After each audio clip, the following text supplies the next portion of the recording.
horse and buggy days, and even later on as automobiles were introduced, there wasn't much call for road maps. There'd be maybe one road from here to there, if you were lucky. As the years passed, more reliable automobiles helped create a demand for more streets and roads. By 1926, government agencies and automobile owners clubs were seeing the need to make some sense of the country's emerging road and highway system. They began by assigning numbers to the most popular routes. About that same year, a visionary Chicago businessman, Harry Gousha, saw an opportunity. Gousha would draw and print high-quality road maps. He would sell his maps to oil companies and auto clubs.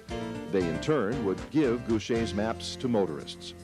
Emblazoned with company or club emblems and advertising, Gousha maps would be instantly successful promotional items. They would encourage travel and cut down on the amount of time service station attendants would have to spend with directions and hand-scribbling their own road maps. Gousha's maps went into production in 1927. The first, a map of New York State. The maps quickly won praise and acceptance for their clean look and most of all for their accuracy. But Harry Gousha wasn't satisfied. He went to work making maps easier to use. He pioneered the familiar accordion fold map and created shading to show topographical detail, features that would prove invaluable when the company temporarily suspended retail operations to provide military maps for World War II.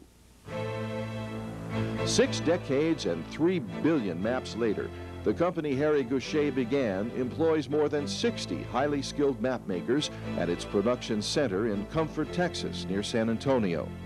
Today, the Gousha unit of Simon & Schuster is the country's premier producer of handcrafted maps.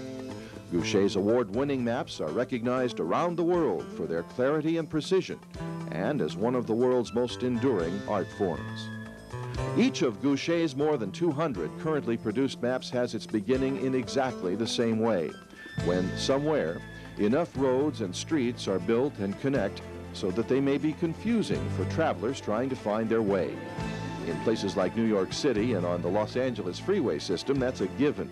But creating an all-new map in today's world is a very costly proposition. Gousha must first consider whether there is a significant market for a map of any new area before commissioning an expensive project that could take a year or more to complete. When a possible new map area is selected, our design team first proposes a finished map paper size, the number of folds, map boundaries, and insets. From that comes a cost estimate we compare with sales estimates. 10 to 20 new maps are approved each year. Once a project is approved, the painstaking information gathering process begins. For just one new map, Gousha technicians may consult dozens of public domain sources, including city and county plans, developers' maps, and on-site investigations. Cartographic technicians make one master layout based on this wide range of source material. Then, they begin building the map by scribing lines on a color-coded plastic film. It's like hand-drawing a large photographic negative. The technicians draw lines that correspond to the exact locations of cities, travel routes, and natural landmarks.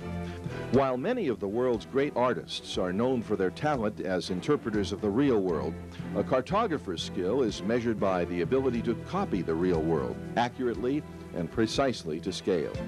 The cartographer's job never ends. Once maps are created, they must be continually updated.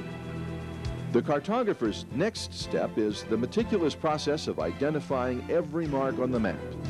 Type is ordered and placed with special care toward making certain every route, every landmark is correctly named and correctly spelled. A finished map contains from 16 to 20 plastic film overlays. On each overlay is drawn one or more components of the finished map.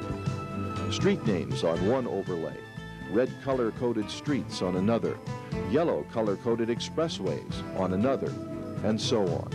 Next, another very detailed process, edit and proof.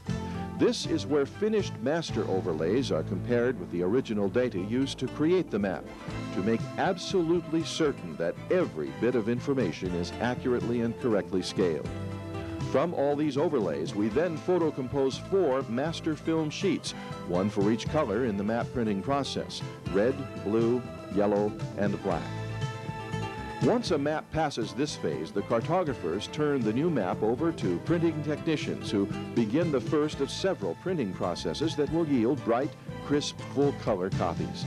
Step 1 in the printing process is to create color separations, another family of overlays from which printing plates are made. Plates may contain anywhere from one large map to dozens of smaller ones, which are later separated and trimmed to final size using a large paper cutter. A press run may consist of a few thousand full-size maps or 100,000 specialty street maps, such as the tablet maps we produce for the world's leading car rental firms.